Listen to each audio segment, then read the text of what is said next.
উচ্চ মাধ্যমিকের ফল প্রকাশের পর শুরু হয়েছে স্নাতক স্তরে ভর্তির প্রক্রিয়া। 2026-27 শিক্ষাবর্ষে সেন্ট্রাল পোর্টালে শেষ হয়েছে ভর্তির আবেদন প্রক্রিয়া। প্রকাশিত হয়েছে মেরিট লিস্ট। শুরু হয়েছে প্রথম পর্যায়ে ভর্তির প্রক্রিয়া। অনলাইনে চলছে কলেজে কলেজে ভর্তির প্রক্রিয়া। 9 জুন থেকে শুরু হয়েছে ভর্তি।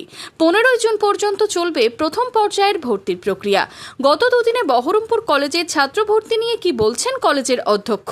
মেরিট লিস্টে অনুযায়ী হচ্ছে ফার্স্ট ফেজের যে ভর্তিটা সেটা হচ্ছে 9 থেকে হচ্ছে 15। এবার 9 তারিখে মেরিট লিস্ট বেরিয়েছে, সেদিন থেকে ভর্তি শুরু হয়েছে। আজকে হচ্ছে 11 তারিখ, এই মাত্র হচ্ছে যদি ধরি 11 তারিখ সবে শুরু হলো, দুদিন হয়েছে। এবং তার মধ্যে আমাদের যেটা ছিল ফার্স্ট প্রেফারেন্স আমাদের 2000 উপরে আছে।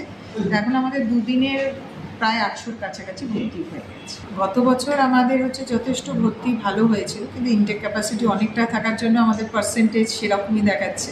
তা এইবারও হচ্ছে আমরা আশাবাদী যে আগেরবার যা ভর্তি হয়েছিল তার চাইতে এবার ভর্তির হচ্ছে সংখ্যাটা হচ্ছে আমাদের 10টা হচ্ছে মেজর সাবজেক্টের ওপর আছে। সেই 10টাই হচ্ছে মেজর সাবজেক্টের জন্য আমরা এবার সেন্ট্রাল পোর্টালে আমরা আমাদের ম্যাট্রিক সিটটা দিয়েছি এবং ভবিষ্যতে আমরা হচ্ছে অন্য সাবজেক্টগুলো নিয়ে ভাবনা চিন্তা হচ্ছে করছি। আর সেটা একটা প্রসেসে আছে। ভর্তির যে গতিটা আমরা দেখছি, হারটা দেখছি, এবং কিন্তু আরও আশা করছি যে ভালো হবে, যে ছাত্রছাত্রীরা নির্ভয়ে বহরমপুর কলেজে আসুক। বহরমপুর কলেজ একবারে অভিভাবক হিসেবে তাদের পাশে থাকবে, তাদের হচ্ছে যেমন হচ্ছে আদর দেবে তেমনি শাসন। গত বছর মুর্শিদাবাদ জেলার বিভিন্ন কলেজগুলিতে ছাত্র ভর্তির সংখ্যা অনেকটাই কম ছিল, তবে এবার ছাত্র ভর্তির সংখ্যা অনেকটাই বাড়বে বলে আশাবাদী কলেজ কর্তৃপক্ষ। মুর্শিদাবাদ মহারাজা কৃষ্ণনাথ বিশ্ববিদ্যালয়েও শুরু হয়েছে ছাত্র ভর্তি। কয়েকদিনে কেমন হলো ভর্তি, কি বলছেন বিশ্ববিদ্যালয় কর্তৃপক্ষ?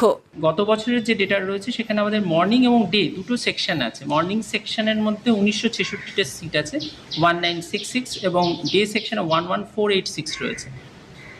তো গত বছরের যা ভর্তি হয়েছিল সেটা খুব একটা আমাদের কাছে আনন্দদায়ক ছিল না। সেটা হচ্ছে 651 জন ভর্তি হয়েছিল 1966 সিটের এগেনস্টে, এবং 1148টা ছিল ডে সেকশনের সিট, তার এগেনস্টে ভর্তি হয়েছিল 732 জন। অর্থাৎ মোট আমাদের 3000-এর মতো সিট ছিল, সেখানে ভর্তি হয়েছিল 1383 জন।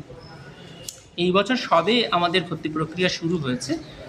ভর্তি প্রক্রিয়া শুরুর মধ্যে এখন আমাদের 500 সিট দুটো সেকশন মিলিয়ে ইতিমধ্যেই ভর্তি হয়ে গেছে। দুদিন শুরু হয়েছে, তার মধ্যে আমাদের 500 সিট এখনই আমরা পেয়ে গেছি ছাত্রছাত্রীদের। এখন এই ফেজে 15 তারিখ অবধি আছে, এবং এর পরবর্তী আবার ফেজ 2 আছে, মপ আপ রাউন্ড।